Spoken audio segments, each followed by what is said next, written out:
Lecture 9: Barriers on the Road to Financial Independence. Financial freedom gives you the ability to live your life as you want to live it. In the United States, the drive for financial freedom is baked into our national subconscious. It's part of that mythical American dream, the belief that everyone, regardless of age, color, or creed, has the freedom to achieve prosperity. But there's a difference between dream and reality. For most people, financial freedom will always remain a pleasant fantasy, something to dream of while slogging through the drudgery of daily life. For most folks, financial freedom is an if only. If only my boss would give me a raise, I could get out of debt. If only the government would stop stealing my money, I'd be rich. If only the stock market hadn't crashed, I'd be retired. As we learned in Lesson 2, most people are reactive. They train their attention on things they cannot control instead of directing their time and energy to things they can control. They're trapped by unhelpful thoughts and beliefs. They're trapped in the matrix. So in this lesson, let's look at some common traps that prevent people from achieving FI and how to avoid them.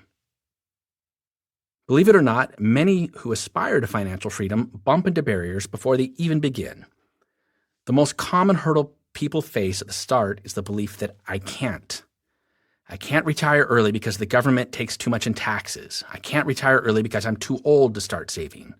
I can't retire early because of the color of my skin. They believe that the concepts in this course don't apply to them because their circumstances are special. This is the circumstances trap. The circumstances trap is the belief that your situation, your age, your race, your gender, your health, prevents you from achieving financial freedom. You believe that you are a victim of circumstance. Now, let's be clear. There's no doubt that some people are blessed with better situations than others. Despite being a buzzword, privilege is a very real thing. And there are absolutely systemic issues in the United States and elsewhere that ought to be addressed so that everyone has access to the same resources and enjoys the same opportunities. Now, that said, financial freedom is a result of individual action in the face of long odds. News outlets are filled with stories of people who struggle because the odds are stacked against them. There's nonstop messaging that the system is rigged against us. But here's the thing. This is yet another part of the matrix, the very matrix that we're trying to escape. If you read these stories and buy into them, then they become true. You build the bars of your own prison. So don't do it. Don't read them and don't believe them. If you wish to retire early, you must accept your situation as it is and work from there. This means, of course, that the journey will be more difficult for some than it is for others. That's unfortunate, but it's also reality.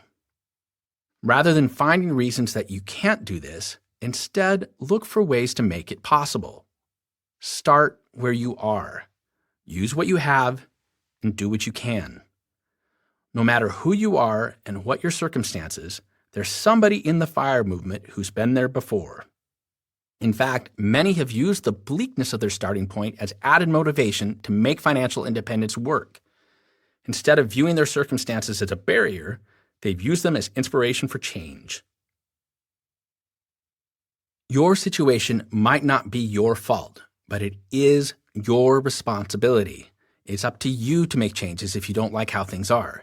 It's up to you to learn how money works, to find a better job, and to save for retirement. It's up to you to get out of debt, escape the shackles of poverty, and build the life you want. Nobody else is going to do it for you. Meanwhile, those of us who are not hindered by circumstance have a couple of obligations.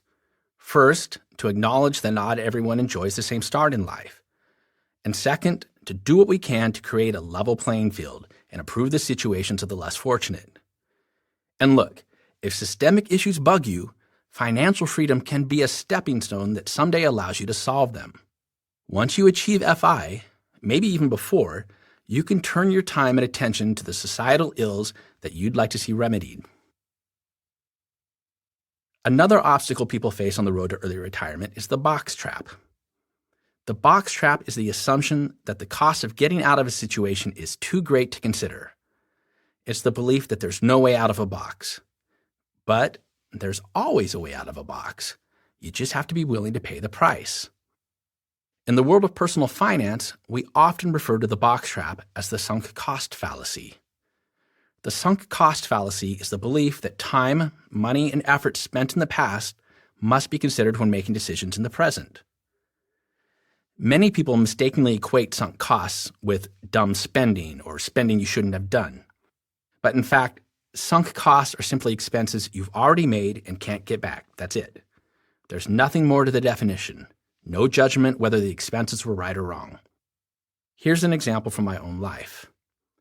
When I was young, my wife and I paid $1,200 to join a shopping club through which we could purchase furniture and housewares for reduced prices. Unfortunately, the shopping club rarely had what we wanted. And besides, how often does a person need to buy furniture? We did order a few things over the years, but not many. Still, we dutifully paid that $75 annual fee. We figured we'd already paid so much that it didn't make sense to quit. We were victims of the box trap, the sunk cost fallacy.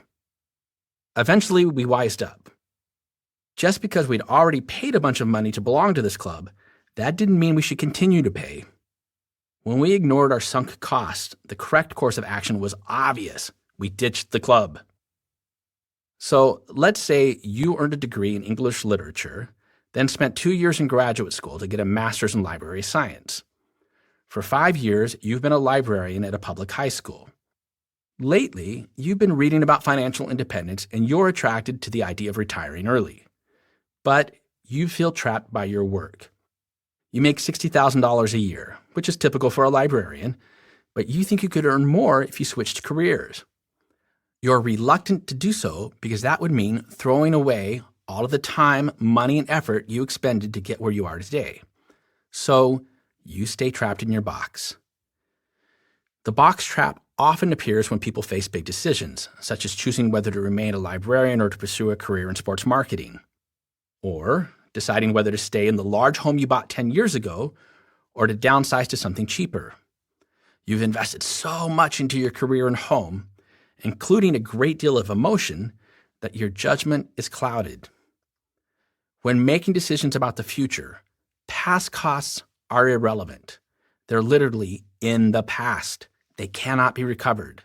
What matters are the costs you'll incur now and in the future. A third barrier for people pursuing financial independence is the excitement trap. This is the belief that every step of the journey toward financial freedom will be interesting and fun. Unfortunately, this just isn't the case. Yes, you'll experience amazing moments on your way to financial independence. I, for example, will never forget the day I repaid the last of my consumer debt. Later, it was a surreal experience to quit my job and suddenly find myself voluntarily unemployed. But most of the time, life on the way to financial independence is remarkably normal. Boring, even. Early in this experience, there's a lot to do and plenty of milestones to celebrate. You pay off your debt. You set up a Roth IRA. Your investment account tops $100,000. Eventually, however, the big moments are less frequent and farther apart. It's almost as if you're driving across the country and you've left the Rocky Mountains behind you. Now you're in eastern Colorado, then Kansas, then Nebraska. Everything's flat. There's no break to the miles and miles of prairie. There's nothing to do but stare at the road and listen to country music. You'd rather be anywhere else, but you know that if you don't put in these miles, you'll never reach the Great Lakes or Key West or New York City. Now, it might sound like I'm making a mountain out of a molehill, but I'm not. Of all the traps in this lesson, this is probably the most common. This problem is so well known, in fact, that it's a frequent topic of conversation in early retirement forums online. What's the best way to stay focused when you're in the long middle, people ask. How do you maintain momentum? Sometimes when people find their enthusiasm for financial freedom waning, it's because they're placing too much emphasis on tomorrow at the expense of today. This is an easy mistake to make, but you don't have to choose between spending today and saving for tomorrow. Strive for moderation. Remember the concept of mindful spending from Lesson 4. It's okay to spend extravagantly on the things you love if you're diligent about cutting costs on those things that don't bring value to your life. When you find your focus fading, revisit the material from Lesson 2, especially the exercise on finding purpose and creating a personal mission statement. That stuff is important. It's the foundation upon which you build your life of financial freedom. He who has a why, philosopher Friedrich Nietzsche wrote, can bear almost any how. When you keep your why in mind, the long middle becomes much more bearable. Next, let's look at the judgment trap. The judgment trap is the belief that there's only one right way to do things, and that if you or anybody else does things differently, they're wrong and must be corrected. Comedian George Carlin had a routine that epitomizes the judgment trap. "Have you ever noticed when you're driving," Carlin asked, "that anyone driving slower than you is an idiot, and anyone driving faster than you is a maniac?" You fall into the judgment trap when you become concerned with the idiots and maniacs on the road instead of watching your own lane. The judgment trap comes in two forms. You're in the judgment trap when you find yourself criticizing the choices of others. But you're also in the judgment trap when your friends and family mock your lifestyle or argue that what you're trying to do is impossible. Let's look at the second form first. People have a complex love-hate relationship with wealth. Nearly everyone who achieves financial success believes they've earned their money and they don't feel guilty for having it. But when it comes to somebody else getting rich, then our attitudes change. Most of us want to be rich ourselves, but become resentful when other people manage to achieve their financial goals. We complain that they had advantages that we didn't, or that they cheated, or that they don't deserve the money. It doesn't help that some people have lucked into their wealth, or that some people have become rich by breaking the law. This just exacerbates the problem. These attitudes are glaringly obvious when the mass media covers the financial independence movement. If an article profiles somebody who retired early by cutting costs and working hard, the reader comments can be savage. "What's the point in retiring early if you have to eat cat food?" people will write. "It's fine for them, but I want to live in a house, not a hovel." If somebody retired early because they had a high-paying career, people complain that anyone could get rich with a $250,000 salary, and so on. People are quick to judge strangers for their wealth, but they'll judge friends and family too. Early retirement is unusual. It's an unusual goal that requires unusual choices. To those still trapped in the matrix, these choices often seem strange or foolish or selfish. It's not uncommon for family and friends to react negatively when they learn that you're saving half your income so that you can quit work by the age of 45. How can you avoid the judgment of others? Simple. Keep your situation to yourself. Don't brag about how much you've saved. When you share numbers, it makes other people uncomfortable. It can also tempt family and friends to take advantage of you. "You're rich. Why won't you lend me $500? Or, "Hey, cousin, want to invest in my new business?" Generally speaking, you shouldn't share your details unless you absolutely have to. What about your spouse? What if you see the virtues of financial freedom, but your husband or wife still buys into American consumer culture? Well, that's a tough one. If you want to retire early, but your partner doesn't see the appeal, real friction can follow, and there's no surefire way to solve this. But some folks have found success by discussing FI from their partner's perspective. If you're on board, but your husband isn't, for instance, take time to explain the benefits of financial freedom as it relates to him and his goals. Maybe work through the questions in Lesson 2 as a couple or even as a family. Show how financial freedom grants him the opportunity to live the life that he wants. Now, just as much as it hurts to be judged by others, it hurts others when you criticize them. That's the second form of the judgment trap. While you're working long hours and pinching your pennies, don't judge others for not making the same choices. Doing so accomplishes nothing. They're still trapped by our consumer culture. They're suffering from affluenza. They're making decisions based on the rules of the matrix because they don't realize other options exist. Let them be. But if they show signs that they're ready to escape, Offer to help guide them. Also, try not to evangelize. Don't try to convert others to your way of thinking. If somebody asks earnestly about why you bike to work every day, by all means, share what you've learned and what you hope to accomplish. If they seem interested, offer them the red pill. But if nobody asks, don't volunteer. Just as nobody likes the vegan friend who constantly talks about veganism, nobody likes the early retiree who thinks everyone should travel by bike. People have a tendency to think that because they do something a certain way, everybody else should do it that way too. If they achieve financial freedom by working 3 jobs, they think everyone should work 3 jobs. If they've cut costs by living without a car, they think everyone should live without a car, and so on. When people don't do things like they did, they judge them harshly. This attitude demonstrates a fundamental lack of financial empathy. Now, I'm not saying that you should condone frivolous spending from your friends and family, or that you shouldn't advocate for smart financial choices. But don't fall into the trap of thinking that yours is the only way.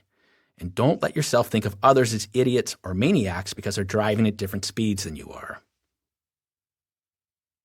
Next up is the optimization trap, which is the belief that small tweaks make more of a difference than they actually do. Does it matter which index fund you choose? Sure, some, but that decision isn't nearly as important as choosing to invest in the first place. In his book, The Paradox of Choice, psychologist Barry Schwartz describes his research into 2 groups of people, maximizers and satisficers. Maximizers, he says, always want the best. Every time they make a purchase, or do anything else for that matter, they're driven to make the best possible decision. A maximizer wants to look at every option in order to find the optimal choice. Satisficers, on the other hand, believe that good enough is, well, good enough. They've learned to settle for something other than the best. A satisficer still has expectations and standards, but is unwilling to spend time in a quest for the best. According to Schwartz, satisficers tend to be happier than maximizers. They don't agonize over decisions, and once they've made a choice, they don't fret that it wasn't optimal. But maximizers are often haunted by the idea that maybe they made a mistake. Maybe there was a better option that they missed somehow. The optimization trap is one of the reasons that, earlier in this course, I deliberately limited our investing discussion to index funds. I want you to take action. I want you to open an investment account and begin saving for retirement. I don't want you to hem and haw about which investing option is best. I want you to buy index funds now because even if they're not the best choice, although I do believe they are, they're a good choice. Often, the optimization trap is a way to avoid dealing directly with more important issues. It's easier to focus on finding the best savings account than it is to actually put money into a savings account. It's much less painful to clip coupons from the Sunday paper than it is to pack up and move to a smaller home. But clipping coupons won't make you rich. Spending less on housing might. I'm not saying that financial optimization shouldn't be on your to-do list. It should. But it should be closer to the bottom of that list than the top. Optimization is about taking what already works and making it work better. You don't get far by trying to optimize something that's broken. If your budget is broken, fix it by making big moves, not small ones. After you've made the big fixes, then you can concern yourself with optimal performance. Remember, the perfect is the enemy of the good. An imperfect plan you set into motion is always better than a perfect plan you never begin. Yet another psychological barrier is the catastrophe trap. The worry that your financial freedom will be destroyed by a personal disaster, such as a car accident or a heart attack, or by a big ugly event like war or disease or a stock market crash. People who fall into the catastrophe trap are overly focused on what might go wrong, and when things do go wrong, they often make major financial mistakes.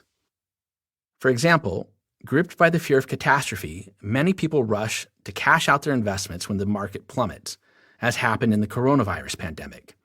But, as we've seen, the appropriate response to short-term volatility in the stock market is to take the long view. Don't panic. Don't give in to a catastrophe mindset. The secret to overcoming the catastrophe trap is realizing that although bad things do happen, their effects can be mitigated through planning and preparation. My friend Craig is an architect. A few years ago, he gave me a tour of his company, high in a downtown office tower. The cool thing about this building, he told me, is that it's especially resilient. I could tell from the way he said the word that resilient meant something different to him than it did to me. Craig explained that in architecture, resilience describes a structure's ability to return to its original state after a disturbance. In a hurricane, resilience allows a skyscraper to sway but not fall. When a house shakes in an earthquake but doesn't collapse, that's resilience. Resilient buildings move with outside forces, they're affected by them, but they return to normal when things calm down. Resilience is important for buildings, but it's important for you too, and especially for your money. Fortunately, financial independence imparts resilience naturally. Even a small degree of financial freedom makes you less susceptible to the slings and arrows of outrageous fortune. Losing your job when you're debt-free still sucks, but it's not nearly as catastrophic as it might be if you owed tens of thousands of dollars on credit cards. It's never fun to be in a car crash, but if your car is totaled while you have 6 months of savings in the bank, it's not the crisis it might be if you had nothing saved. And nobody enjoys when a bear market destroys 30% of their net worth, but that net worth is only permanently erased if you panic and sell. If you resist the urge to panic, history has shown that you will regain that wealth, and more besides. So, take the steps we've discussed in this course. Create a gap between your earning and spending. Set aside cash for emergencies. Grow your wealth snowball. Prepare for the worst, but expect the best, and then you'll be prepared to face almost any financial challenge that arises. Don't let fear of catastrophe lead you to react to temporary setbacks in ways that undermine your long-term goals. One last barrier on the road to financial independence is the scarcity trap. This is the belief that you'll never have enough to retire, that no matter how much money you've saved, you need to save more. In 2013, I had a long talk with a woman who was ensnared by the scarcity trap. Let's call her Tammy. Tammy was a successful executive who, at age 45, already had a wealth snowball of over $6 million. She spent about $100,000 per year. I feel like maybe I could retire now, Tammy told me, but I'm worried I'll run out of money, so I keep working. Tammy's story isn't unusual. Each year, I meet dozens of folks with a similar dilemma. They understand objectively that they have plenty of money, but they feel like they should keep going for another year or maybe two because maybe their math isn't quite right. Or maybe they'll live to be 100 when their spreadsheet only projects to age 90. These people are rich by almost any standard, but they don't feel rich. Or maybe they do feel rich, but just not rich enough. They're stuck in the scarcity trap. In Tammy's case, she had plenty of money. If we examine her situation using the 4% rule, we find that she could afford a sustainable withdrawal rate of nearly $250,000 per year. Even the 3% safe withdrawal rate would allow her to spend $180,000 per year. Her $100,000 in annual spending gave her less than a 2% withdrawal rate. She had enough saved to quit immediately and maintain her lifestyle forever without any real risk of depleting her savings. The scarcity trap, as you may have noticed, is closely related to the catastrophe trap. They're both rooted in fear. But while the catastrophe trap involves excessive worry about an acute crisis, the scarcity trap manifests as worry over a chronic condition. If you're in the catastrophe trap, you're afraid of losing everything all at once. If you're in the scarcity trap, you're worried that you'll slowly run out of money at the end of your life. What should you do if you suffer from one more year syndrome? Well, here are a few suggestions. First, consider cushioning the blow. Retirement does not have to be an all-or-nothing thing. Many retirees find it helpful to continue working in some capacity. Some become consultants. Others take low-pressure jobs that provide benefits such as health insurance. For more on this option, check out Bob Clyde's book, Work Less, Live More, which is all about so-called semi-retirement. A second option is to do a practice run with a mock retirement. Pick a retirement date, but don't actually retire on that date. Instead, begin keeping 2 sets of books. In one, track your earning and spending the same as always. In the other, keep records as if you were no longer working, as if your income had stopped. After a year or two, ask yourself whether the difference in the numbers warrants delaying your retirement. Third, keep a gratitude journal, a simple diary in which you note at least one thing you're grateful for each day.